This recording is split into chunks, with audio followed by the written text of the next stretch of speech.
Well, hello there. My name is sometimes Heather and I make things. I have been missing in action for a bit here, but before we get into that, I'd like to take you along on a journey of leftover yarn. You see, I made a cardigan a while back, and then a scarf, and I still have this much yarn to use up. I dug up my favorite lace scarf pattern, Queen Anne's lace scarf that is, and cast on last night. Tonight, I want to watch Beetlejuice and see how much I can crochet during the 2-hour film. I'm at about 15 centimeters now. Let's get comfy and roll the clip. Queen Anne's lace scarf is a narrow yet long scarf. I've made a few in the past and managed to misplace all of them. I really like the scarf, so I want another one to wear when the weather isn't freezing. I know the pattern well and can work it without staring at my hands the whole time. I tend to choose simple patterns for movie nights, shawls and scarves and cardigans and socks with an easy-to-remember lace or cable repeat, so I don't need to look at charts or count stitches. Needing to concentrate on a knit or crochet project feels foreign to me, mainly due to my affection toward the deceitfully simple designs.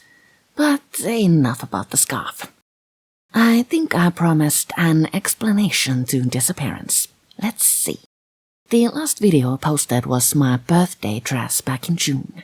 At that point I'd been feeling a bit off for a while, but shortly after my birthday I finally managed to drag myself to get some blood work done.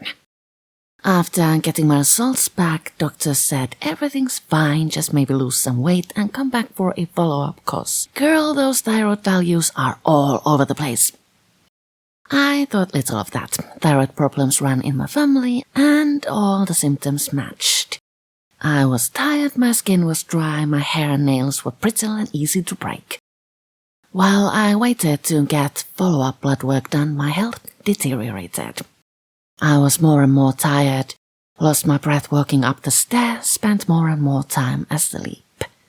Follow-up tests naturally showed crazy thyroid values and also a low hemoglobin which hadn't been visible before. I asked doctors what to do next and they wanted more blood drawn.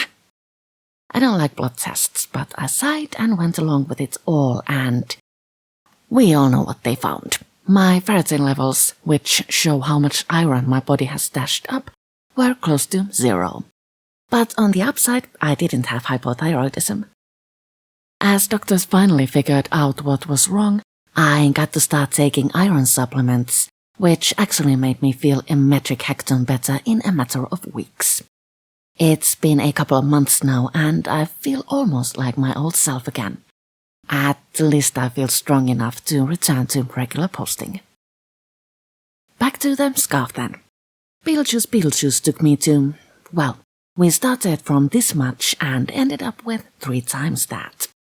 I think the scarf is about halfway done. I ended up crocheting quite a bit after the film, hoping to finish up the next day.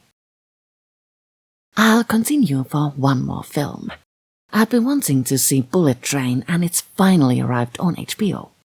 I'll enjoy that while crocheting.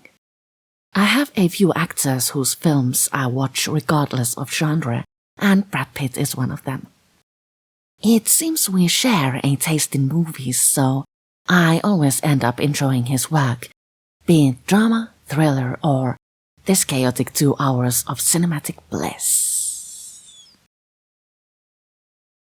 I wanted the scarf to wrap around my neck once and cascade comfortably down on either side.